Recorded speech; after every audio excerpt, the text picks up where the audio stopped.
as vehicles are getting more and more expensive, people are looking for something more and more affordable.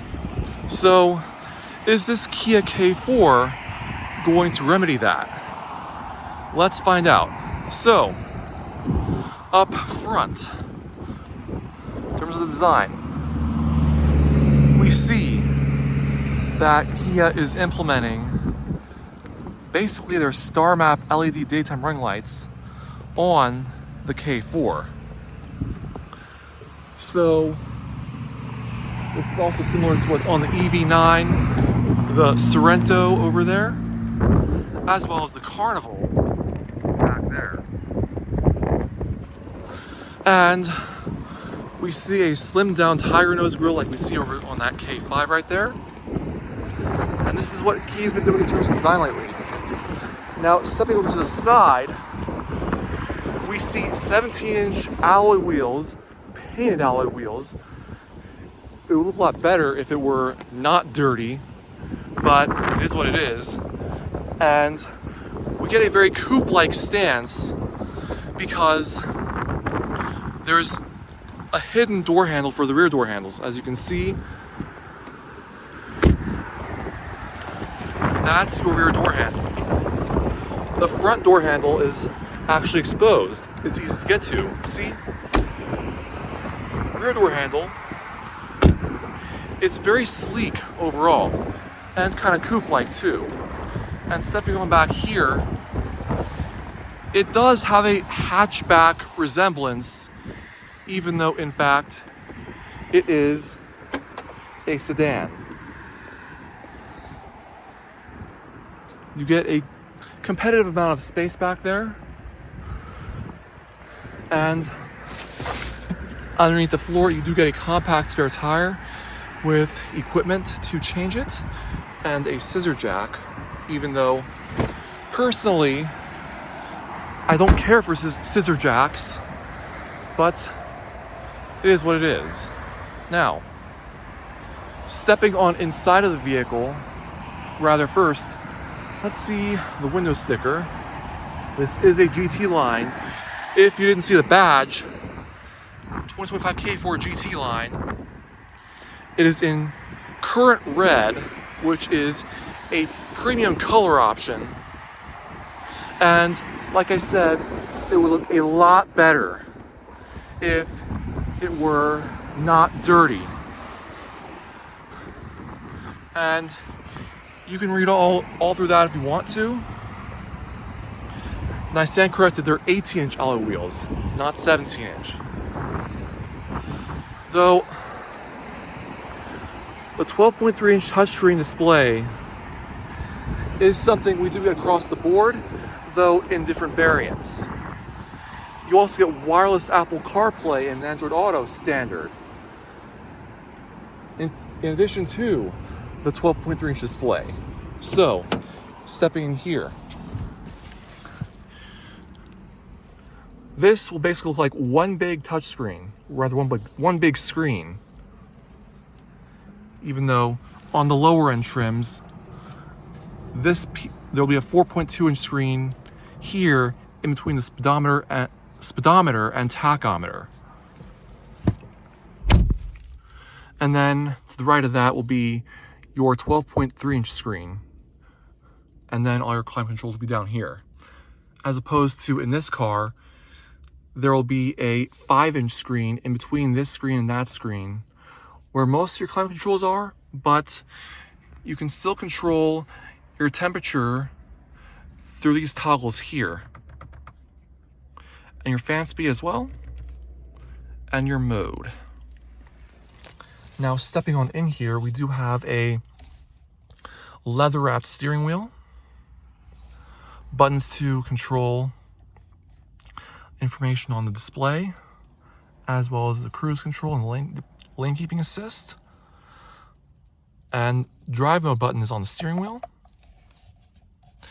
It's a fairly interesting shaped steering wheel.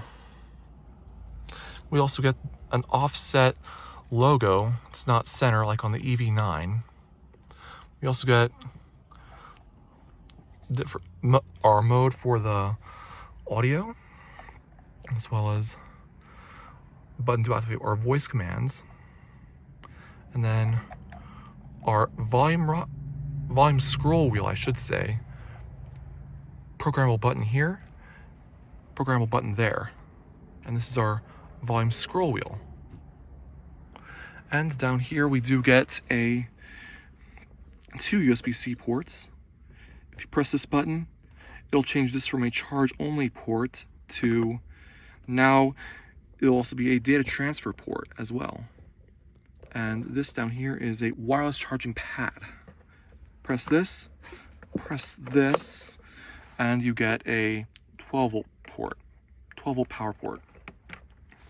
Now, in here, this is rather interesting. You can set large items here, or alternatively, you can set drinks in here. And you get a decent amount of storage here. Glove box is, let me see. It's neither damped nor lined with felt. And to actually close the air vent, stop circulation from this side, do that. And then push to the right, I should have said. Then to actually get airflow back to this vent, push to the left. You can still adjust it in various different ways.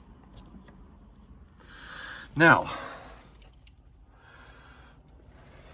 over here, you get panel dimmer switches, panel dimmer control rather, parking brake, traction control off, headlight controls, obviously. This does have automatic headlights, and your wiper controls. So if you're coming from a Honda Civic, this is basically the opposite of how to control your wipers. You push up to control your wipers. Then push down once for misting, which, given that the windshield is dirty, it really needs a lot of misting. And going toward the seats, this is a mixture of Syntex, which is a synthetic leather with white piping and stitching, as well as a rather interesting design here. It kind of looks like a starlight pattern, almost. It's a rather interesting design. Let me know what you think in the comments about that. And over here, we get a button to trigger the backup camera, which the car's not on, so you can't really see that.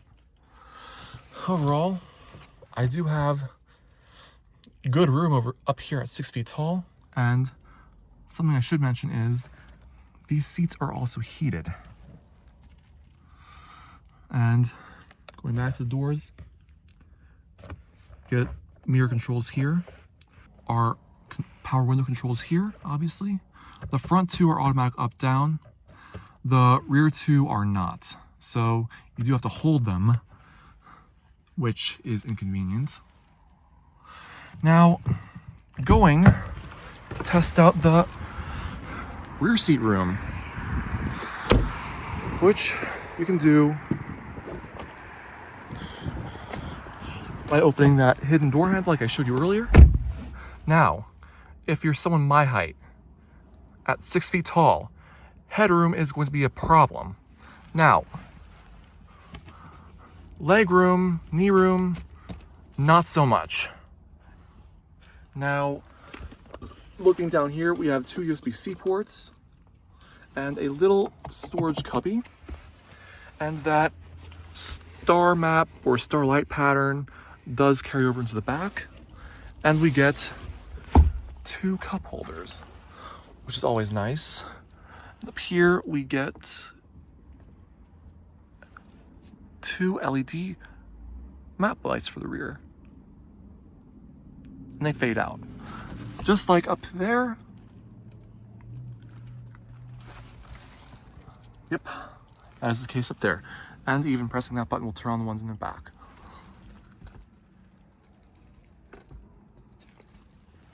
Now, something I should also mention before we end the video is this.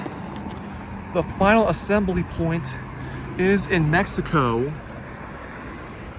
The transmission also comes from Mexico, and major sources of foreign parts, I imagine that includes Mexico as well.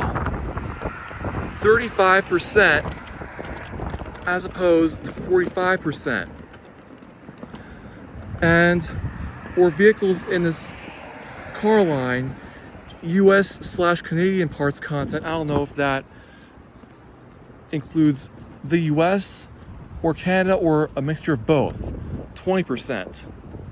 So if you're concerned about tariffs, this might not be the car for you. And if you want this, you best get it quick.